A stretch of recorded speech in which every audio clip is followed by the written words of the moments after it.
You don't have to know a lot of things in order to make a huge difference for the Lord in the world. But you do need to know a few things that are great and be willing to live for them and die for them. People that make a difference in the world are not people who have mastered a lot of things. They are people who have been mastered by a very few things that are very, very great. If you want your life to count, you don't have to have a high IQ and you don't have to have a high EQ. You don't have to be smart. You don't have to have good looks. You don't have to be from a good family or from a good school.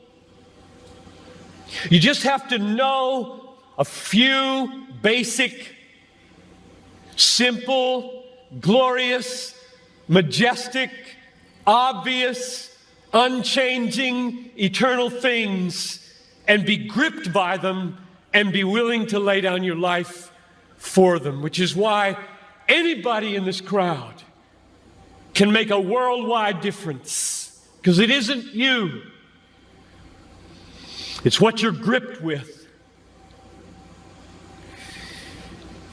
But one of the really sad things about this moment right now is that there are hundreds of you in this crowd who do not want your life to make a difference. All you want is to be liked. Maybe finish school, get a good job, find a husband or a wife, a nice house, a nice car, long weekends, good vacations, grow old healthy, have a fun retirement, die easy, no hell. And that's all you want. You don't give a rip whether your life counts on this earth for eternity. And that's a tragedy in the making. That is a tragedy in the making. About 3 weeks ago, we got news at our church that Ruby Eliason and Laura Edwards were killed in Cameroon. Ruby Eliason, over 80, single all her life, a nurse, poured her life out for one thing: to make Jesus Christ known among the sick and the poor in the hardest and most unreached places.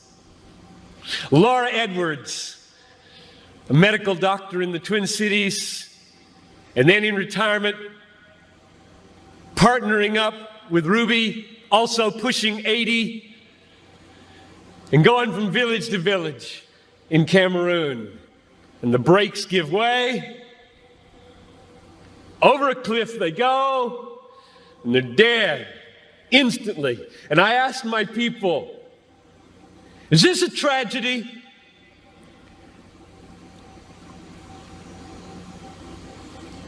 Two women in their 80s, almost, a whole life devoted to one idea: Jesus Christ magnified among the poor and the sick, in the hardest places. And 20 years after most of their American counterparts had begun to throw their lives away on trivialities in Florida and New Mexico, fly into eternity with a death in a moment. Is this a tragedy, I asked? It is not a tragedy. I'll read you what a tragedy is. I've got a little article here from Reader's Digest. You don't read Reader's Digest, I know that. But there is a generation who does. This is a tragedy. Title of the article, Start Now, Retire Early. February 1998.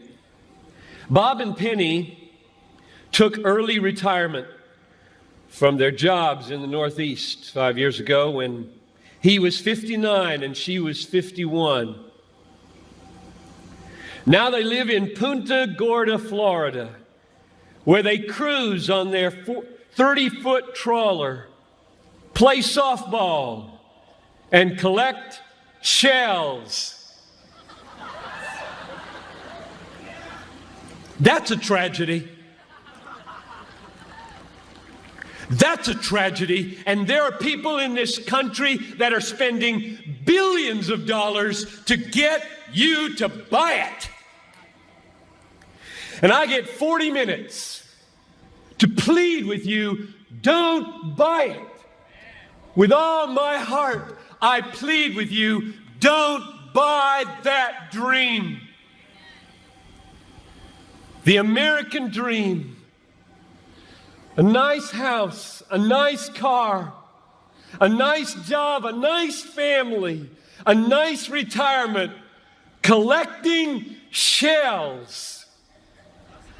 As the last chapter, before you stand before the Creator of the universe to give an account with what you did, here it is, Lord, my shell collection. Look, Lord, my shell collection. And I've got a good swing. And look at my boat. God, look at my boat, God. Well, not for Ruby and not for Laura. Don't waste your life. Don't waste it.